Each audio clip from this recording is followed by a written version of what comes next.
Welcome to the Concierge Medical Marketing Podcast, the show dedicated to helping concierge medical practices grow and thrive. Hosted by Stephen Schwartz, a digital marketing expert with over 25 years of experience and a passion for improving American healthcare by helping concierge medical physicians succeed. Here's Stephen Schwartz.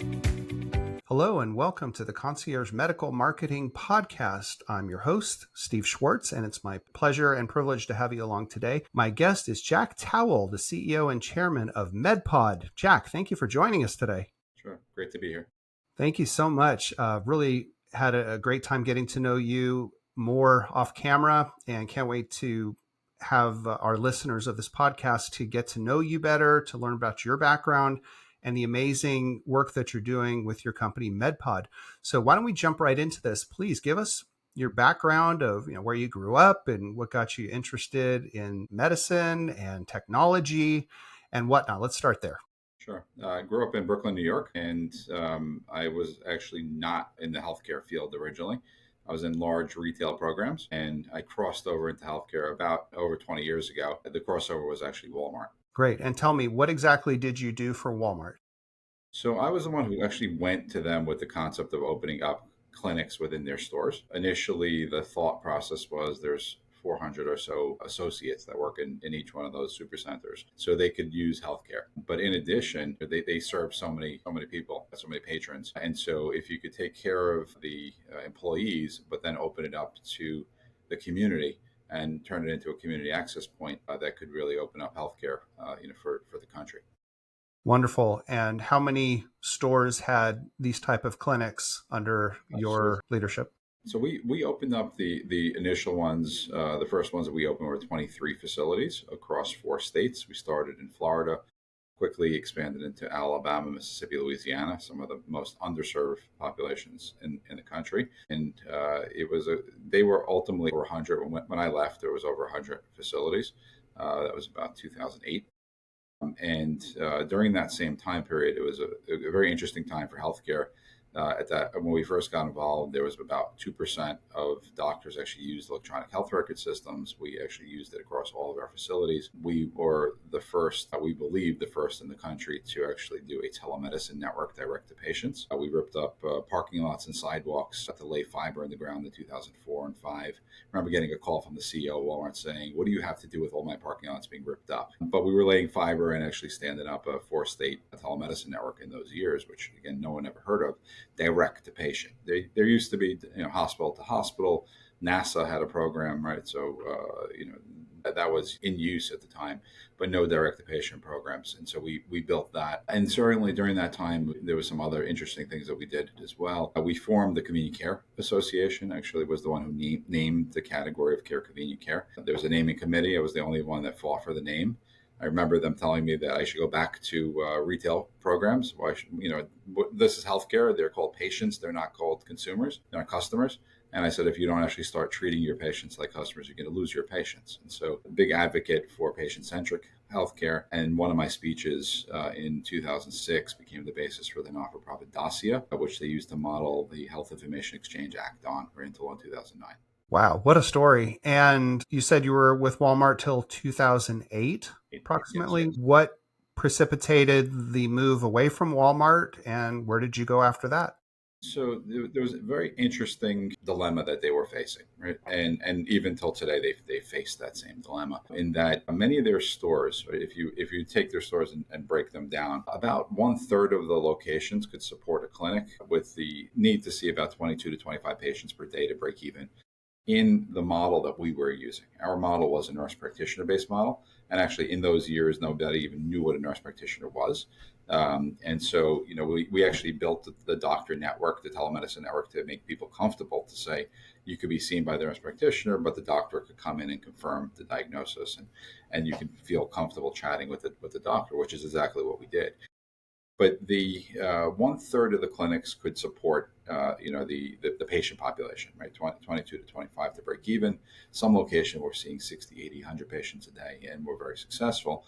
But then you had a whole bunch of them that were seeing 15, 20, and losing money. And so they were faced with this dilemma of saying, are we a for-profit or a not-for-profit company? And if you're a for-profit company, you're not going to keep open all these locations that are losing money. So I had suggested at the time, why don't we actually drive down the cost to deliver care? So it's not 20 patients or 22 or 25 patients a day to break even, but actually something less, and use technology to do so. So that was one of the things, that was one of the foundation stones of MedPod, to say, how do you actually change the way that care is delivered? Equal or better care than you would normally give in a normal scenario, but drive down the cost to deliver that care, open up access to doctors that you maybe wouldn't normally have access to in those locations. So that was one of the major issues. They struggle with that for a good 15 or almost 20 years, since 18 years, whatever it's been. And so they've gone through multiple iterations, right, on their side. On my side, I founded MedPod. And really, MedPod was built to address that issue. And actually, the second part of our founding story was very interesting in that I was invited in 2007 by the Dubai Health Ministry as they were building up a healthcare city in Dubai. And they showed me all the things that they were doing. And I toured a lot of the construction sites, and we talked about the future of healthcare and what they should be doing. And at the end of 4 days, the health minister actually said, would you be willing to stay for an additional hour? And we have a visiting health minister that would find this conversation we've had very, very informative. Could be very good for him. Could be very good for you. Could be a business opportunity. And so I agreed. He brought the health minister in and said, the minister first said, I don't have an hour, keep it down to 45 minutes, but I'm very interested in hearing about this Western medicine thing that you've been speaking of. And 40 minutes in, he said, I would like to do this. I'm on board for Western medicine, but I will pay you $4 per year per patient. And my first reaction was, that's impossible. And he said, no, think about it. I will commit 1 billion patients to the project. And it was the health ministry of India. So for $4 billion, we could deliver all that care. I said, it's still impossible. The only way to actually do this is to hear and see everything that a doctor could hear and see, understand how they diagnose and treat, and actually use that computing power to solve the problem, at which point we could deliver care for $4, $3, $2, or $1. It won't make a difference. And so MedPod was founded on those two pieces, to say, how do you actually enable access to healthcare anywhere, drive down the cost of care delivery, but at the same time also learn how doctors are diagnosing and treating. How do you create a digital twin for the patient and a digital clone of the doctor, and then apply that for countries that don't have access to the doctors and can't afford access to doctors. Very cool. So tell me about how MedPod was founded, the technology, how was it designed? How did all that come together? So my first conversation was actually with a man named Stanley Bergman, who's the chairman, CEO of Henry Schein, which became a partner, and MedPod's carried the brand Henry Schein for many, many years as part of its logo. But I went to him with this concept, saying, look, how do we do this? And first he said, well, why don't you come join us, right, and work, Henry Schein, which was not really an option for me. And then he said, well, go with my guys, right? And so he actually assigned the president of the medical division at the time and a couple of senior people to go with me to go figure out how to build this. And the natural thing in 2008 was go to the big technology companies that were doing at the time what we would consider telemedicine or video networking. Polycom, Cisco, Lifesize were the big companies. And we had our meetings. Of course, no one said no to Henry Schein at the time. Over 10 billion, there were probably 15 billion at the time. And they each one said no. Cisco went one step further and said, not only will we not help you, we actually hope you fail. And I said, well, could I ask why? Now that you were so open, I hope you fail. What? Why? And they said, if you actually did this, you would completely disrupt our business model of healthcare. And so we're not here to help you. So we walked out of that meeting with Henry Schein guys and saying, we need to do this. If we're such a threat to the industry, we actually have to figure out how to actually do this. And we put it together internally, and we were quiet for many years because we knew that as soon as we came out, we were going to get crushed. And so we kept it quiet. We built behind the scenes. We forged some really big alliances, companies like Welch Allen, which today is part of Baxter, Hillrom, companies like Midmark, Reba Corporation. So some of the big players in healthcare that joined us to actually go ahead and build this. Very, very cool. When did you open your doors for MedPod? So officially, they were open in 2013. But there were many years that we were just quiet. and we were building and built up to over 1 million lines of code before we actually brought anything to the market. And so I would say some of the pilot programs started in 2016 into 17. We did some very significant pilots, let's say with the state of New York, where we actually showed using MedPod MobileDoc. That was one of our units that it's actually a small unit that fits in a suitcase, a carry-on suitcase, enables medical in any environment. And we actually did that for the state of New York using BIP innovation funds, where we pushed into homes for the intellectually and developmentally disabled, the IDD population. And they live in group homes, 6 or 8 patients in a home. Generally, they have a nurse or attendant that's with them all the time, but a nurse practitioner cycles through, once a week. And if something happens to that patient, nights and weekends, they go to the emergency room. There's no option for them to go to an urgent care. And so the state was seeing enormous amount of cost coming out of that population for nights and weekends. So they came to us saying, hey, I think this could work. I think your technology could actually work to disrupt the normal care pathway. And what do you think about it? So we set up a program. We basically created a triage telephone number. So instead of calling 911, if it looked like a non-emergency situation, they would call this other number. We would further triage them, send out a nurse, and that program was actually RNs, took one of our mobile docs out, go to the group home and get their doctors on the line. So actually use the diagnostic ability and actually bring the doctors that see them during the day. So there was really no loss of knowledge, right, from the doctor who was treating them. And in 6.5 months, the state of New York spent $250,000 on the program, including buying 8 units. And they saved $2.4 million during that time. So 10 times return on investment, enormous savings. It actually resulted in the change of law. So they put together a bill. It actually ultimately passed. And so it made it mandatory for MedPod-like services in group homes for the intellectually developmentally disabled. So exciting. That is great. Now, let's talk a little bit more about the MedPod unit itself. What tests does it do? What diagnostic information is it collecting? Yeah.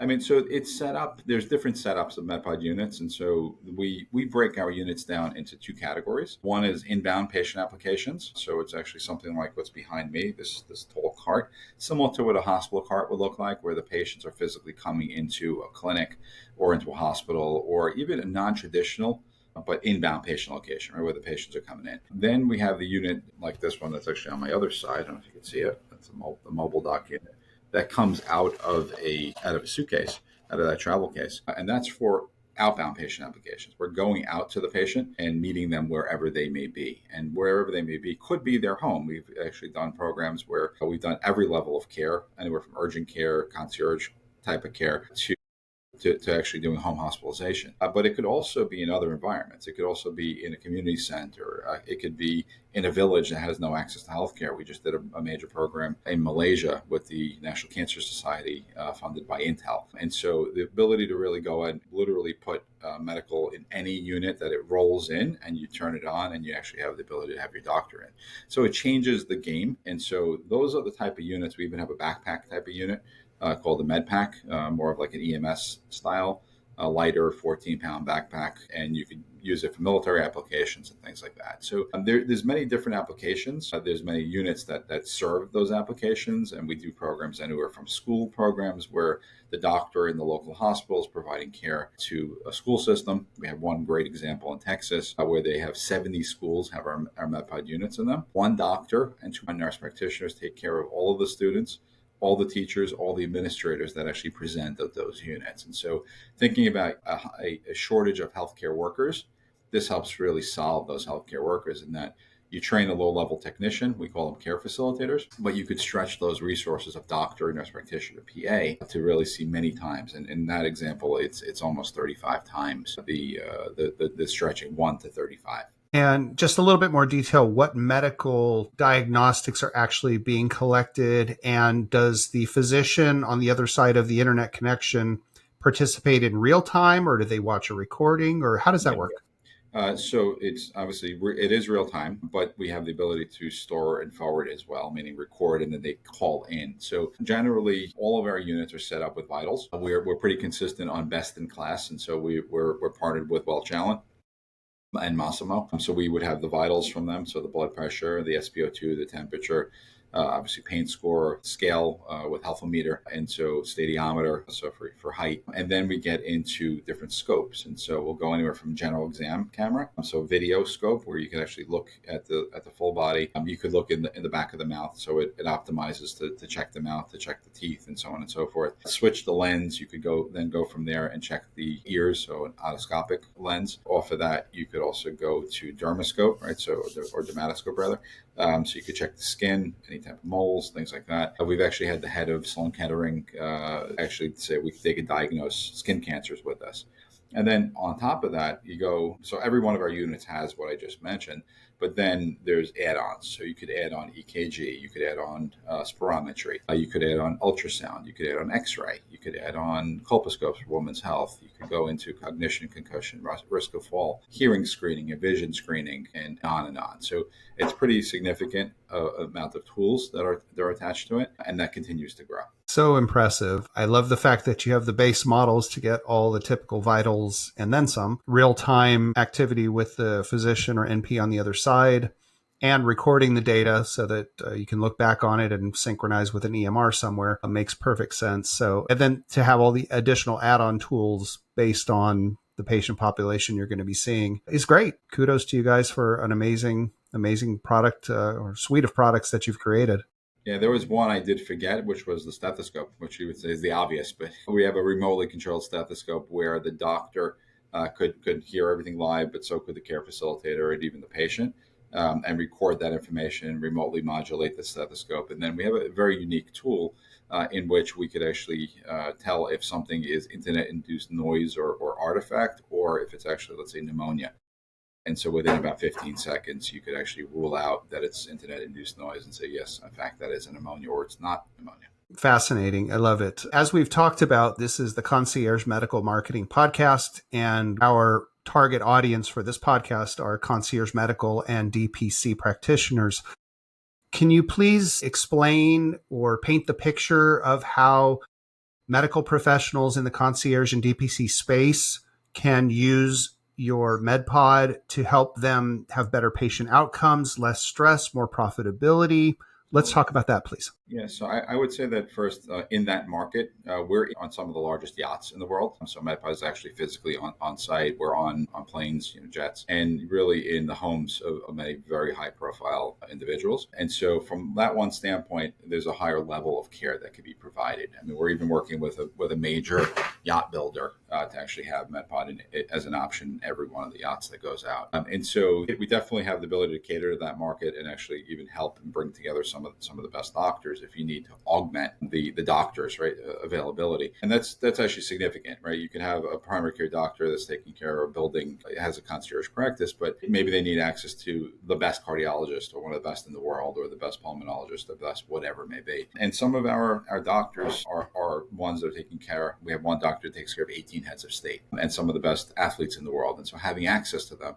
So we would be able to, one, help our customers have access to some unbelievable doctors to help build their practice further. That's number one. Number two, the units enable care anywhere, right? So MobileDoc units can actually physically go out as part of a concierge service. We do this in some corporations where they have, let's say, a corporate clinic where everyone could go to, but for the senior executives, they actually have MobileDoc that goes into the office of that executive. And then the doctor sees them, again, remotely, but with the care facilitator that's actually helping to be the hands of the remote provider, right? So there's many, many ways that you could actually build a concierge program. We just launched a clinic yesterday. It's actually in Harlem, and we spoke about this earlier, but the tagline for that clinic is actually concierge healthcare for everybody. And so in that scenario, we're actually providing concierge care for patients that are primarily on Medicaid. So it's actually a higher level of care that's being provided in this community where we're providing a baseline, actually doing baseline using MedPod. So if you want to provide really good care, you could actually create a baseline of your patient with MedPod with tools that no one's ever had access to.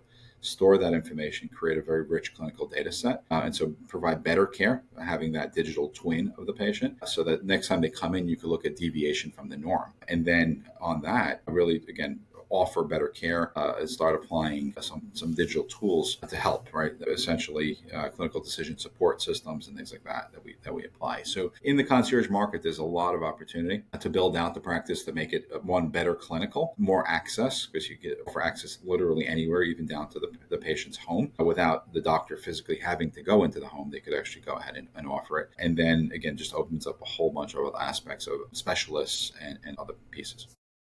I was thinking as you were speaking that especially for smaller practices where the physician may be away for a week on a conference, excuse me, or a vacation, whatever it might be. And if you have the MedPod unit at their location and the patient needs to come in, that physician could also connect from wherever he or she is at the conference or vacation or whatever. All he needs is an internet connection in a few minutes. And that way they can still continue to provide the concierge level care to somebody who's in their location, even though they're not in their own location. Yeah, it's funny. We had a doctor as part of one of our original programs, that IDD program I mentioned earlier, that said, look, I'm a dance dad, right? I'm never, on nights and weekends, I don't have any time. I work really hard and I can't actually be available to see the patient. And we said, you could actually still be a dance dad, right? You could still go to the dance bar and all the time you have waiting, you could actually, take an iPad or take your computer and you could connect up and see your patients. It's good for them, but by the way, you could actually make money doing that as well. And so he was skeptical initially. He actually went on to become one of our biggest supporters. At one point, he became our chief medical officer. And today he's the CEO of a company that was built around this area that has about a $600 million market cap. So he did well with this, but you have the ability to really change the way that you could deliver care and get reimbursed for it. And many doctors actually, they'll answer the call. They're not getting, right now in concierge, if it's all covered under the fee, right? That's a little bit of a different scenario, but some have a hybrid scenario, right? They have the hybrid where they're getting the fee, but they're also billing, right, the insurance for it. And it gives them ability to really build the insurance for this and make more money. It's nice. It sounds like there's certainly multiple aspects and methods. One of the things that's impressed me so much in the concierge and DPC space is that it's got so many different flavors of how a person wishes to run their business, right? And whether it's an NP or an MD or a PA, whether it's a brick and mortar or it's in essentially a bus or an RV that goes to where people are located, whether you accept insurance or not, whether you have one fee covers everything or one fee plus extras for this and that. In this industry, there are many different options, and I can see how MedPod could absolutely fit into that in multiple ways. Just seems to me that if a physician or NP is interested in looking into this further to see how it could be integrated into their practice, how would they best get in touch with you and your team at MedPod? So really the easiest would be going onto the website, which would be medpodhealth.com. And they could look around, but they could also schedule a quick conversation, a 15-minute conversation right on the front page. You could actually choose the time. And within that 15 minutes, you'll actually have a good understanding as to what MedPod is, how it could potentially work for you. And then we could, if they're interested, they could actually set up a very easy follow-up where they would drive the unit as the doctor, the remote doctor. No special equipment for them. They could use their standard laptop, set of headphones. If they have it, they could actually use the system and see all the data flowing across as if they already bought it. And so very easy for them to figure out how to use this. From a cost perspective, they range between $25,000 and $35,000, but there's also programs on a monthly type of lease or a finance program under $1,000 a month. And so very often that just many people take advantage of that program of finance. It makes it very easy, very accessible. And again, we're happy to speak with anyone and help guide them. We have many customers in the concierge space and the direct primary care space. I've actually built some companies in that space as well, so we could really take them through potential business models and help them grow their business. Right, and give them a chance to potentially meet some other physicians in similar type of practices and have them speak with them one-on-one and, tell me what's your experience with this and what's the real deal, right? Yeah, I love it.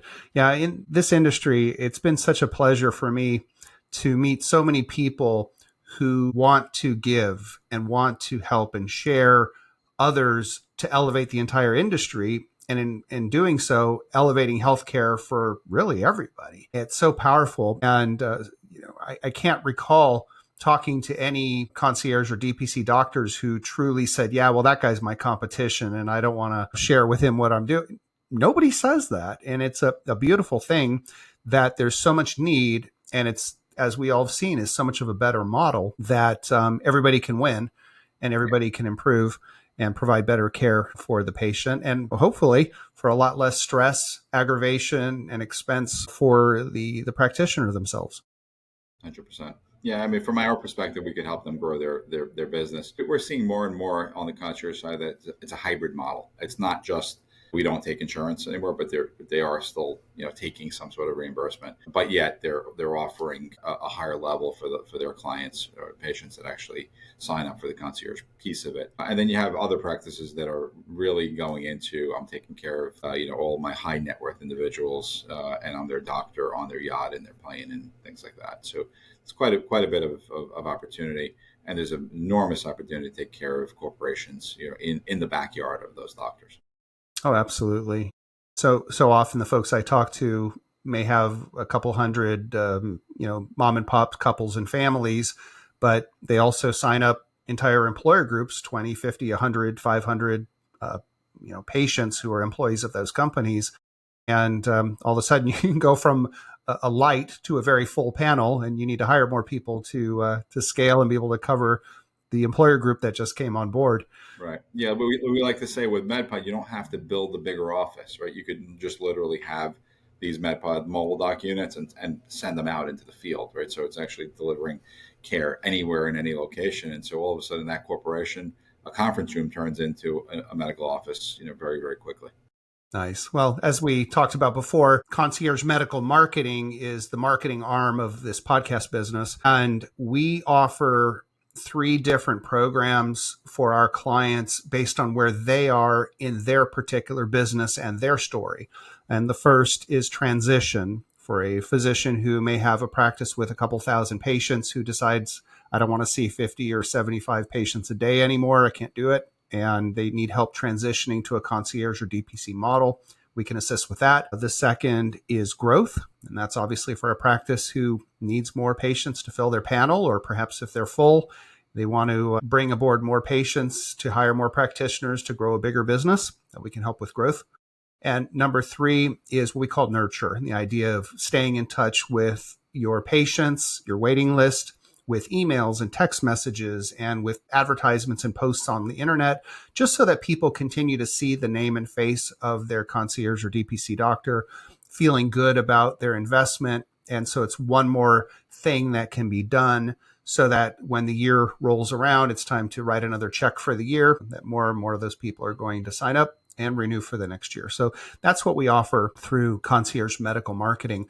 I actually wrote a book called The Definitive Guide to Winning with Digital Marketing for Concierge Medical Practices. And that book is available to anyone hearing my voice here, totally free. Just visit our website, conciergemd.marketing, scroll down the page, find the picture of the book, and put in your email address. Click the submit button. Our system will email you a link where you can download the book for free. It's over 100 pages and tons of great actionable information for the offices and practices that want to do it themselves. Please take it with my compliments. And of course, if there's any struggles, any issues, any questions, and someone wants to have a conversation with me and my team about the challenges they're facing with their marketing for their practice, please schedule a time with us, cmmkg.com/schedule. Nice and easy way to get a time on my calendar. Jack, this has been such a pleasure getting to know you today and to learn what you're doing to make medical care with a concierge feel to it available to people eventually everywhere across the planet. And I love what you're doing. I definitely give you kudos because this is great. Thank you. Appreciate it. Thanks for having me today. Yeah, it's been my pleasure. This is Steve Schwartz with the Concierge Medical Marketing Podcast. We appreciate you, and we'll see you on our next episode. Bye, everybody. Take care. Thank you for tuning in to the Concierge Medical Marketing Podcast. Please subscribe and leave a review wherever you listen to podcasts, and stay connected with us on social media. To speak with Stephen Schwartz about growing your concierge medical practice, give him a call at 772-304-2420. or visit our website at conciergemd.marketing. We will see you next time.